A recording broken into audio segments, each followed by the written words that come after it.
अस्सलाम वालेकुम, मैं हूं अतहर काज़मी और आप देख रहे हैं प्रोग्राम पावर कॉरिडोर्स। अरशद शरीफ साहब की शहादत को 1 साल मुकम्मल हो गया है। आज उनकी बरसी है।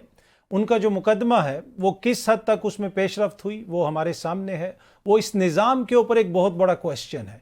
इस हवाले से सुप्रीम कोर्ट में आखिरी समाअत जून के महीने में हुई। जून के महीने के बाद से अब तक उसमें कोई पेशरफ्त नहीं हो सकी।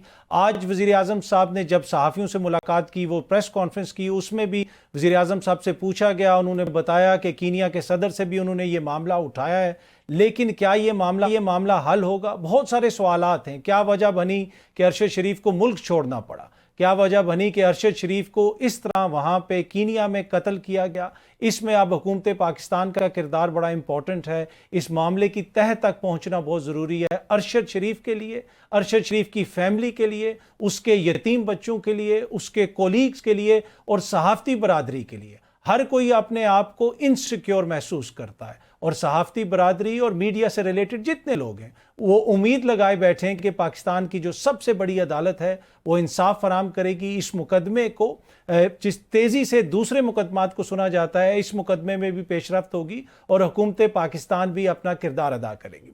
मीनवाइल हमने मुख्तलिफ चीज़ें सुनते रहे कि अरशद शरीफ साहब का लैपटॉप यहाँ पे चला गया, उनका लैपटॉप वहाँ पे चला गया। ऑल्दो कि अरशद शरीफ साहब के पास लैपटॉप था ही नहीं, वो लैपटॉप लेके ही नहीं गए। उनका लैपटॉप तो उनकी फैमिली के पास है और उस लैपटॉप में अक्सर वो जो फोटोग्राफी वगैरह करते थे उससे वो तस्वीरें वगैरह डाउनलोड करके रखते थे। जो ये तासुर दिया गया कि उनके लैपटॉप में पता नहीं क्या चीज़ है और वो किसके पास है। तो बहुत सारी ऐसी खबरें जब चलती हैं, ऐसी चीज़ों के ऊपर डिस्कशन होती है, तो इससे उनकी फैमिली के कर्ब में मज़ीद इजाफा होता है। अगेन जिस तरह मैंने आपको बताया कि अरशद शरीफ तो अब हम में नहीं रहे, लेकिन ये बड़ा इंपॉर्टेंट है कि जिस वजह से अरशद शरीफ साहब के साथ ये सब कुछ हुआ और ये जो मामला है इसके ऊपर तहकीकात हों, और हमारी उम्मीद और तमाम सहाफ़ती बरादरी जो है उसकी उम्मीद अब मुल्क की जो सबसे बड़ी आइनी अदालत है उससे है कि वो हमें इंसाफ फराम करेंगे।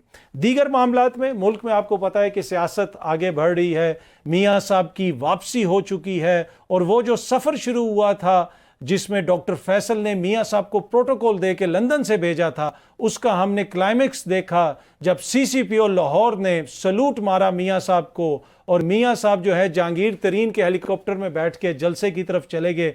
ये वही जहांगीर तरीन साहब हैं जिनका जहाज़ जो है वो बड़ा गैर जमहूरी था, क्योंकि उसमें मियाँ साहब के मुखालफीन सफ़र करते थे। लेकिन ये जो इनका हेलीकॉप्टर है इसके हवाले से कहा जा रहा है कि ये बड़ा आइन पसंद है और जमहूरियत पसंद है, शायद इसीलिए इसके ऊपर सफ़र इख्तियार किया गया हो। अब देखते हैं कि मियाँ साहब जो वापस आ गए हैं इससे सियासत में कितनी चेंज आएगी। उसके साथ साथ आज मुल्क की सबसे बड़ी अदालत ने एक बड़ा इंपॉर्टेंट फैसला दिया। आम शहरियों का फौजी अदालतों में जो मुकदमात हैं उस सिलसिले में अदालत ने फैसला दिया है कि ये गैर आइनी है।